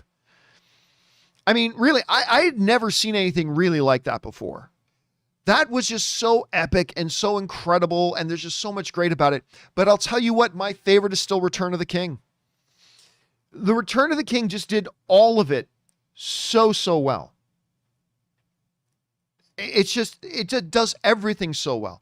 From some of the great, most iconic lines in film history, Gondor calls for aid, and Rohan shall answer. That's to me, that's one of the greatest moments in movies. One of the greatest lines. Nobody ever talks about it. To me, that is one of the greatest, most most chest-pounding lines in cinematic history. Strider comes running in. The flames have been lit. Gondor calls for aid. And then the camera goes on Theoden, who doesn't even like Gondor. And he gets this look on his face. And Rohan shall answer. Ah! Come on! I don't care. Like, all movies are subjective, but if you're a man and that doesn't get your nipples hard, I don't know what will. That is one of the best freaking moments in the history of cinema. I mean, and the thing is, they're filled with moments like that, right? So, yeah, for me, that whole thing, that Return of the King is, they're all, listen, they're 1A and 1B. They're so good, but to me, Return of the King is one of the greatest cinematic achievements in the history of film. So yeah, that's Return of the King is still my favorite. Anyway, that's just me. And Rohan shall answer. Anyway, okay, next up. What do we got? BNL GSB Red Green writes, John, I've been watching and enjoying this show called Manifest. Oh, it's too bad Rob's not here. Rob has been watching a lot of Manifest as well. Let me, hold a second. Okay. I've been watching and enjoying this show called Manifest. On episode 13 of season 1, it has been announced that the show is canceled after 3 seasons, so there will be no resolution to the series' central plot. Would you continue to watch it? By the way, it should be noted that before starting the show today, I did check on my news feeds, and it seems like there is a possibility Manifest may get a season 4 or another season. Whether it's on NBC or whether it's on Netflix, at least I didn't go deep into the stories because, again, I was trying to get ready for today's show. But if you're somebody who watches Manifest, it looks like there might be an opportunity for that. Now, Rob watched all of Manifest, and he would always talk to me about it. It's like, it's the weirdest thing. I hate this show, but I can't stop watching it. I hate it, but I can't stop watching it. He would call it hate watching. He would hate watch Manifest. as I pop out a can of Zevia Cola. Zevia Cola, sponsor me, you sons of bitches. Anyway, yeah, he would say he hate watched it, and I watched the first few episodes. I didn't think it was bad, but I also didn't think it was all that great, and so I kind of just fell away from it after a few episodes. Now, if I know there's a series that didn't really get a conclusion, and I hadn't started watching it yet, would I watch that series? That's a good question. I don't know. I think if I heard from everybody, oh yeah, the show never got a conclusion. They got canceled before they were expecting to be canceled. It never got a conclusion. I'm not saying this is right or wrong. I'm just telling you what my reaction would be. And it might be the right reaction, might be wrong. I make no claim to rightness here. But I do think my reaction would probably be that I don't think I would probably watch it. I don't think I would get started on it. I remember help me out in the live chat, guys. There was a show, and I keep forgetting the name of it, that had Stephen Lang from Avatar. And he's in, was it Don't Say a Word? Anyway, that little horror movie thing. Or Don't Breathe. That's the name of it. Don't Breathe. He's the main guy in Don't Breathe. He was in this show about a team of scientists that go back in time to the prehistoric age where there's dinosaurs, and they had to get set up something or something like that. By the way, DJ Taterskins sends in a super chat badge. Thank you, DJ. Oh, and yes, Megatron and Suthius are the first ones to put it in there. Terra Nova. That was the name of the show. Thank you, guys. Felipe, Justin, Reese, Michael, Mark, Datboy, all putting in Terra Nova. Thank you, guys. So yes, I watched Terra Nova. I started watching it years later. I started watching Terra Nova. It's like, oh, okay, I'll watch it. And then that season ended that I was watching. And that's okay. Where's the next season? And then I found out there wasn't another season. I'm like, wait a minute. And I don't think I would have started watching it had I known that it was never able to get to its conclusion. So anyway, there's that. By the way, I'll just throw this in there. Jonas Diaz just threw in a thing in the live chat that says, hey, I've never watched Game of Thrones, but would you watch it if you heard about how hard its final season fell? Well, here's the thing. Don't listen to that bullshit. The final season of Game of Thrones is awesome. I don't care what anybody says. I thought the final season, and I'm not a big Game of Thrones guy, but the final season of Game of Thrones was awesome. It was great. It was too short. They made them rush some things, but I thought the final scenes, there's a reason it won a record number of Emmys and all that kind of stuff. But yeah, a lot of people didn't like it. That's fine. And if you didn't like the final season of Game of Thrones, that's cool. You and I can still be friends, but I don't care. I thought it was awesome. I really liked it. Anyway, let's keep going here. Next up, where are we at? Caleb. Caleb writes, most anticipated, and by the way, what pisses me off also sends in a super chat badge in the live chat. Thanks for that, man. I appreciate that. Caleb writes, most anticipated still in 2021. 10, Benedetta. Rob talked about that one the other day. Rob's really excited about that one. 9, Snake Eyes. This week, man. 8, Reminiscence. 7, the Kurt Warner biopic. That's got Zachary Levi is starring in that as Kurt Warner. The Kurt Warner biopic. Number 6, Harder They Fall. Number 5, Many Saints of Newark. We talked about that the other day. 4, Last Night in Soho. Can't wait. 3, Suicide Squad. Cannot wait. 2, No Time to Die. Number 1, Dude. How close is your list? Well, I don't really rank things per se, but Dune is my number 1 most anticipated movie remaining this year. Suicide Squad is up there though. I mean, ever since we saw those reactions come out about Suicide Squad, yeah. That one has really climbed up there. That might be my number 2 now, but there are a lot of really good movies still coming out this year, Caleb. Good list. All right. Next up, we've got Art Teacher Movie Fan who writes, hello, John and Rob. Love the show. After the events of the Loki season finale, do you think Iron Lad, an adolescent version of Kang, is going to help start the Young Avengers team in the MCU? Thanks. I don't think so. I'm not saying they're not. I'm not saying that's not going to happen. But you're just asking me, John, do you think that's what's going to happen? No, I don't think that's what they're going to do. And before anybody says, but John, in the comic books, it doesn't matter what's in the comic books. It doesn't matter. I don't think that's what they're going to do. But let me emphasize again. You asked me directly, do I think that's what they're going to do? I don't think that's what they're going to do. but there's nothing that is stopping them from doing it. So it could happen. It totally could. But my guess out of my ass is I'm guessing they're not going to do that. Pure guess. They very well could, though. All right, next up. Chicken Powder writes. Started watching For All Mankind because of your recommendation. That show is so good. And Jesus Hates, this show is amazing. It is so well written and makes you care for every single one of the main characters. Won't spoil anything, but goddamn Shane and the Stevens just wow. Listen, this was a show, I've talked about this before. It goes all the way back to when Apple Plus was announced and they did that big presentation day, and I thought it was boring as hell. I didn't care at all. Didn't care at all about any of the shows they were talking about. Nothing looked interesting to me. And then I checked out Morning Show, the one with Steve Carell, Jennifer Aniston, and Reese Witherspoon.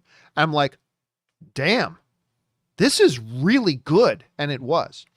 Now, I hadn't watched For All Mankind until Ray was over at my place doing some work, and he had For All Mankind on. So I kind of just started catching it out of the corner of my eye while I was working somewhere else. And then I realized I wasn't working anymore. I just kept watching it, and I kept watching it, and he got me hooked on that show. That show's fantastic. If you guys haven't started watching For All Mankind, and by the way, Apple TV Plus is killing it. They've had some bad things too, like the Jason Momoa C thing. I'm a big Jason Momoa fan, but I didn't like C at all. But between Morning Show, For All Mankind, Ted Lasso, which is coming back here soon. Apple TV Plus is killing it. And at first, I thought it was going to flop when they first announced it, but they've been doing a really, really good job. And again, full disclosure, half of my household income comes from Apple. So I just got to let you guys know that. But yeah, I've been pretty impressed with what they've been doing. Anyway, next up. Personally, if not for the Disney Plus, I would have probably never seen Black Widow at least twice. Or sorry, let me try this again. Personally, if not for the Disney Plus, I would have probably seen Black Widow at least twice at the theaters in the first week. I usually watch Marvel films 2 to 3 times in the first week, and sometimes, like Endgame, I watch a total of 5 times overall. Yeah, and that's been one of the things that is hurting Disney right now, is the fact that, you know, you can have some people get the premium access and watch it at home, but you're losing out on a lot of box office money. Because people like Frankie, they would have gone 2-3 times. And by the way, when they would have gone 2 or 3 times to see the movie in theaters, they would have been going with other people. So there's even more money that's being left on the table. And Disney's, listen, there's no other way to put it. There's just no way to put it. This isn't a subjective opinion. This is numbers. Disney's premium access experiment so far has been an utter disastrous failure. It's been an utter disastrous failure. With Mulan, with Raya and the Last Dragon. Not that the movies haven't been good, but the results of them doing it with the premium plus, with the premium access. Mulan failed. Raya failed. Cruella failed. Their opening weekend of Black Widow, they had some good numbers, so it was the first time Disney came out and said, hey, we made $60 million. And then they didn't tell anybody what money they did or didn't make after that, because it didn't do well. And it cannibalized money they would have made, number one, at the box office, but number two, it also cannibalized a very lucrative market of the PVOD release that happens usually a couple months afterwards. Sorry. I'm not saying you shouldn't enjoy the premium access thing, because for some people, the premium access thing is maybe the only way they can watch a movie right now. And that's great. But it's not a subjective opinion. Mathematically, this premium access thing for Disney has been a disastrous failure. Disastrous failure. Does that mean it will always be? No. We got Jungle Cruise coming up on that's going to be in both theaters and on Disney Plus premium access. Maybe that'll do great. I don't think it will. Maybe it'll be a disaster, but maybe it'll be fantastic. But I think there's a reason why Disney's already announced that they're not going to do any more premium access for the rest of their movies for the rest of the year. That doesn't mean they're giving up on it, though. And listen, even though I don't like the premium access thing, they shouldn't give up on it. I honestly believe they should continue to try it until they have a big enough sample size to truly see how this will do long term. I don't think it'll do well long term, but it might. And I think if you're Disney Plus, you have to keep trying it at least for another 5, 6, 7, 8 films after Jungle Cruise. But John, I thought you said you didn't like it. I don't like it, but they need to experiment with it more to see if the long term could be successful. Because maybe it will. Just because I don't think it will, that doesn't mean it's the truth. I don't think it'll do well, but it might. And they owe it to themselves to experiment with this more to see if it could have long-term success. The results so far are disastrous failure. But just because the first couple were disastrous failures doesn't mean if they do it for another 4, 5, 6, 7, 10, 12 films that it won't turn around. And I think Disney needs to experiment more, and I think they will experiment more. Not with any more films in 2021 other than Jungle Cruise, but I think they should experiment with more and see if there is success to be had. So we'll see. All right, next up. That was Frankie. Next up, we've got World of Fantasy writes, "Hey, John, with the increased interest in the fantasy genre, do you think it's time to revisit Groman Ghost? Never heard of it. The last TV iteration of the novels was in 2020, starring young J.R. Myers and the great C. Lee. Received critical fame, but not a worldwide audience. I'm not going to lie to you, World of Fantasy. I've never heard of it. I've never heard of it. So I have no idea what that is. I've never heard of the novels. I'm sure there's probably a lot of people watching this right now who are like, yeah, Groman Ghost, that's awesome, and know it and love it. But I got to be straight with you. I could pretend like I've heard of it to sound cool, but I've never heard of it. So I cannot say. Although we do have Quirky Joe in the live chat is saying Groman Ghost is good. So clearly other people have watched it, but I've never heard of it, so I can't comment on it, unfortunately. Anyway, thanks for writing that in, World. Next up, Tron2 writes, Feige recently said in an interview that it's possible for Venom to join the MCU. That is not what he said. Semantics matter. We'll talk about that in a second. Let's just continue on with what he's. Feige recently said in an interview that it is possible for Venom to join the MCU. That is not actually what he said. But anyway, I guess with the multiverse now in play, that's possible, but I can't see how that would work. And to be honest, I think Venom works separately. Do you think this will happen? I don't think it will happen, but could. But look, let's be very, very clear about what Kevin Feige said. Somebody asked him, hey, could we see Venom in the MCU, right? Or I'm paraphrasing, but they basically asked him, do you think we'll see Venom in the MCU? And by the way, Devin sends in a super chat badge in the live chat. Thank you, Devin. Appreciate that, man. What he actually said was, and again, I'm paraphrasing him here, but essentially what Kevin Feige says, look, I'll say what I say about everything. Nothing's impossible. That's basically what he said. He said, look, I'll tell you the same thing that I would say to any wild theory. Nothing's off the table. So is that kind of in a way suggesting that they could do Venom in the MCU?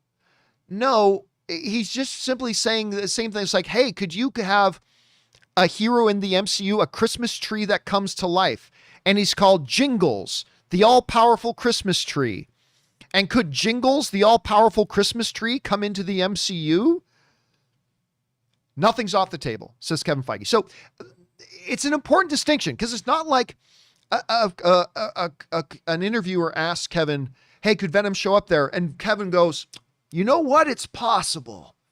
That would be completely different implications. What Feige actually said was, look, I'll tell you the same thing I say about everything. Nothing's off the table.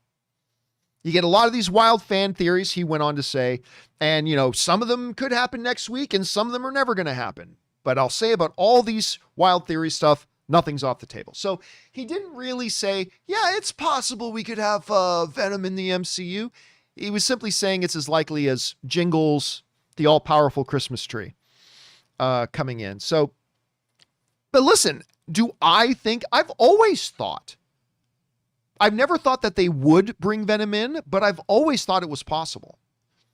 Especially like with who knows what kind of secret backroom deals that Sony and Marvel are making with each other. Who knows? I don't think that's the way they're going. I think Venom is doing very well outside of the MCU. It would make the first Venom movie not make a lot of sense if all of a sudden you said it was happening in the MCU. But yeah, we'll see. We'll see how it goes. We'll see how it goes. By the way, now Marvel is like rushing to make a Jingles, the all-powerful Christmas tree movie. You watch, they're doing it. But you guys remember that I came up with that first. All right, next up, we got Chuck the Mystery, who writes, "Hey John, what expectations do you think we can have for Snake Eyes box office this weekend?" Not great, but yes, it's the G.I. Joe brand, and we have a charismatic lead actor. While I'm excited for some martial arts and swordplay, I'm not sure about the general audience. Chuck, I think you're absolutely right. I have actually become quite excited for Snake Eyes for a couple of reasons. One, I've always been interested because it's Snake Eyes. Then when they added Henry Golding, I think this guy is a bona fide movie star. I think Henry Golding is a bona fide movie star. So I was really excited about that. But the trailers have really kicked it up for me. And just seeing that dude from Warrior going, "Call me Storm Shadow," I'm like, oh, yeah. Like I'm really excited for it. But is the general average movie-going audience all that excited for Snake Eyes? And honestly, I don't know. I don't know. Like, I'm not hearing a lot of Snake Eyes chatter outside of our very tight cinephile circles. So I'm not quite sure how it's going to turn out. From a box office perspective, how interested are people running out to go see this? I'm not sure. Here's my guess. I'm going to take a wild guess. And I don't stake anything on this. Like, there are a lot of time pre-pandemic, I would give box office predictions and I'd say them pretty with some conviction. I have no conviction on this because the box office predicting right now is completely off the scales. So my guess, I'm going to say $23 million opening weekend. I'm going to guess a $23 million opening weekend. Part of that $23 million is going to be me. Ann and I already have our tickets. We got our tickets. We're going to the AMC Tyler Galleria in Riverside. We're going to go watch Snake Eyes. I'm very excited to watch it. Can't wait, but I just don't know how much other people are. So we're going to have to wait and see. All right, next up. We've got Anton Riley, who writes, happy birthday, July 19th. So this came in a couple days ago. Happy birthday, July 19th to the Sorcerer Supreme himself, Benedict Cumberbatch.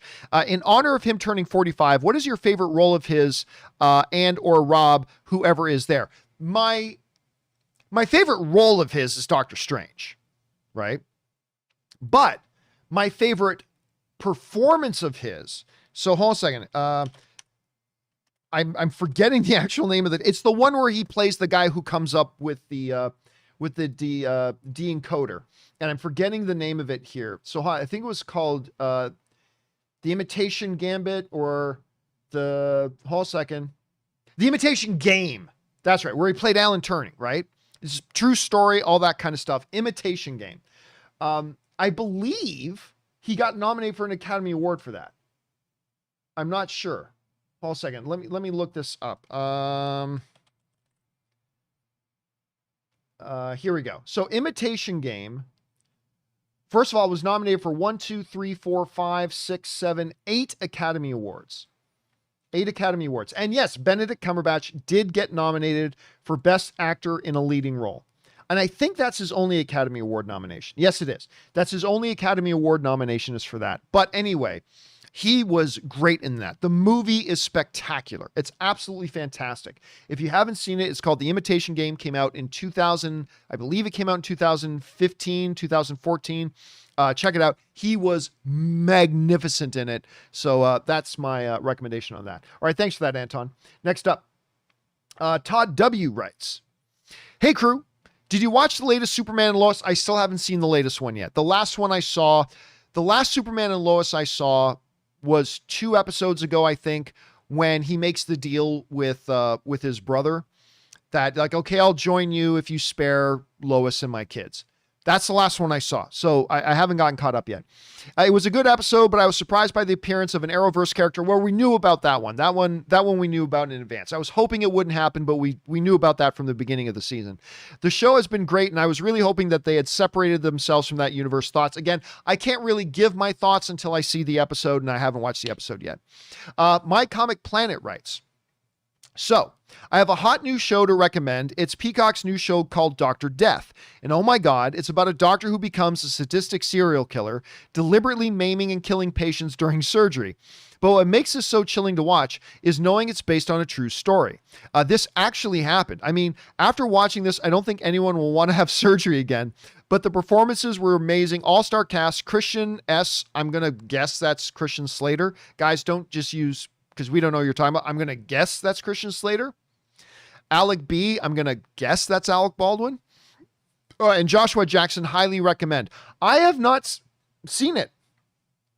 I've got Dame Buster in the live chat is saying, I started watching Dr. Death and it's extremely good.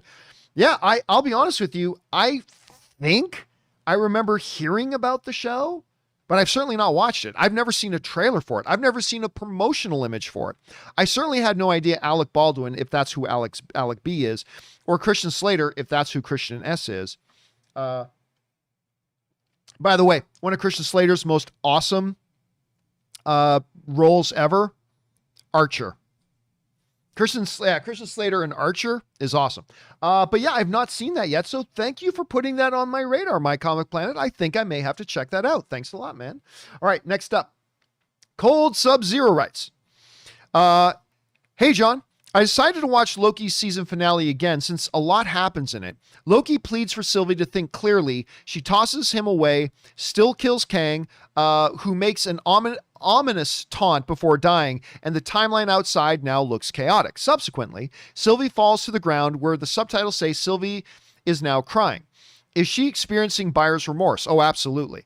Not quite the expected behavior after a bloodthirsty girl like her finally attained her dream. Yes, but here's the thing, Cold Sub-Zero. I would say this, is that when we do something, because she was doing something out of pure rage and anger, a rage and anger she's been carrying with her whole life. And we can all relate to this. When we have that kind of rage and anger, we're not thinking clearly, and we don't always act based on the wisest decisions. I know I've been guilty of that. I guarantee you every single person watching the show right now has been guilty of that in one way, shape, or form as well, right? But what often happens? We do the ill-informed bad choice based on our rage, anger, whatever, and almost instantly regret it. There's no catharsis that usually comes from acting out of rage and anger. Oftentimes we have every right to be rageful and angry, but that doesn't mean we should act out of rage and anger or base our decision-making process on rage or anger. And I will only speak for myself, but I'm sure many of you guys can relate that at certain times in my life when I have reacted or acted out of rage or anger, almost the split second after I do, there comes regret. There comes disillusionment. There comes self-disappointment. And you realize, oh my God, what did I just do? Like, here's a very simple example of that. And it's not a good example, but just a simple example of that, right? Like something happens, and I may or may not have done this, that makes you so angry, and you punch a wall. And guess what? Most walls that aren't brick or whatever is, just drywall. It's just drywall nailed into some studs. And guess what? You punch that wall, you're probably putting a hole in your wall. Yeah. And like you get mad, it's like, you want to hit something and you hit something and like, oh my God, I just put a hole in the wall. Oh, that was stupid of me. Now, that's just a minor example of that. But the idea that Sylvie, after making the wrong choice, instantly regretted that choice. Yeah, it doesn't matter that she was a bloodthirsty girl that just achieved her dream. I thought that felt very real. That she would instantly regret that decision, especially looking out the window and seeing now the time stream completely going to chaos. I thought that part felt like, I didn't love Loki, but I thought that part felt pretty right to me. That part felt pretty right. All right, next up. Ryan Lohner writes, if Dune, by the way, our friend Holland Love sends in a super chat badge in live chat. Thank you, Holland. Appreciate that, man. Thanks for the support, man. All right. Ryan Lohner writes, if Dune does end up going on HBO Max, which it looks like it's going to, I thought for a long time that they were going to make a deal to have Dune go straight to theaters exclusively, and that's what they should do. But it's becoming more and more apparent that that's not what they're doing. It is going to go on HBO Max. My big question is Warner Brothers actually going to try to say with a straight face, there's clearly not enough interest in more movies. There's no conceivable other reason that not many people went out to see it in theaters. And listen, that is the main problem that Denis Villeneuve, the director of Dune, when he wrote that scathing, eviscerating article just destroying Warner Brothers for this stupid move of theirs, one of his big things is this, is like, listen, Dune was supposed to be a franchise. You releasing this day and date on HBO Max is going to kill our box office, or at least make sure that we don't reach our full box office potential. And you guys aren't going to greenlight a sequel. We're not going to be able to get a sequel greenlit because the box office isn't going to be to its full potential, obviously, because you're putting out day and date on HBO Max and blah. So a lot of us believed that, look, they will work something out, and out of all the Warner Brothers movies this year that are going straight to HBO Max as well as theaters, Dune will be the one exception. And they will figure out a way to have Dune come out exclusively in theaters. But it doesn't look like that's going to happen. It does look, and you're right. I think it's definitely going to hurt their box office. And I think, as Denis Villeneuve said, it hurts the chances of Dune getting a sequel. I think Dune's going to be the film of the year. I haven't seen it, so obviously I don't know that. I'm just making a guess. But my guess is, with maybe the best director today, like right now, and some of the best source material in history, and a terrific cast, and great writers, this thing's got huge potential. Now, I'm not sitting here telling you that Dune was ever going to be $1 billion film at the box office. Let's be honest, it was never going to make $1 billion. But it could have been really successful. And then they move on to make the second part. That was the plan. But with them sticking with this idiotic Warner Brothers, HBO Max, day and date release thing, it could hurt their chances. It could. So I don't know. Well, we'll see how that goes. All right. Last question of the day, guys, comes to us from Cody. And Cody writes, since we're now less than 2 months away from James Wan's new movie Malignant, and we still have no trailer. Well, obviously this happened just before, this came in like literally just before the trailer dropped yesterday morning. Since we're now less than 2 months away from James Wan's new movie Malignant, we still have no trailer, which we do, or even poster for it, which we also do have. Do you have any updates for this movie? The only footage we have was the 1 second shot from January's HBO Max sizzle reel. And again, this was sent in like just before the trailer drops. So obviously, Cody, yes, we do have a big update on the movie. There's a trailer and there's a poster and everything is full steam ahead. So yeah, no worry about that. It's right there. All right, guys, that'll do it for today. There are more questions to come. I'm going to do a companion video a little bit later this afternoon. I'm going to probably shoot it around 4:00 my time. We got a companion video coming later up today. We'll get caught up on all the questions. Obviously, we fell behind yesterday because we only got through a couple of the questions yesterday because the YouTube live feed just froze and I got the stupid YouTube error message. So obviously we're a little bit behind. We're going to do a big companion video a little bit later today. We'll get caught up and stuff like that. So yeah, hang in there, guys, and come back and join me a little bit later today. But for now, that'll do it for today's installment of the John Campea Show. Thank you guys so much for being here and being a part of our day. Big thank you to obviously the great Robert Meyer Burnett and to the Real Rejects dude himself, Greg Alba, being here today. I thought it was really fun having Greg and Rob on the show today. Let me know what you guys thought about having them on. I think Greg is always a great guest to have, and thank you guys for letting me do that. And a very special thank you to all of you guys who sent in these live comments and questions. Number one, because you gave us great fun things to talk about. But number two, you supported this channel as you did it. And all of us involved here at the John Campea Show, thank you guys very, very much for your support. And by the way, too, also special thank you to all you guys who sent those super chat badges during the live show. Thank you so much for that. I appreciate that a lot, guys. Okay, that will do it for me for now, guys. Thanks a lot for being here. My name is John Campea, and until next time, my friends, bye-bye.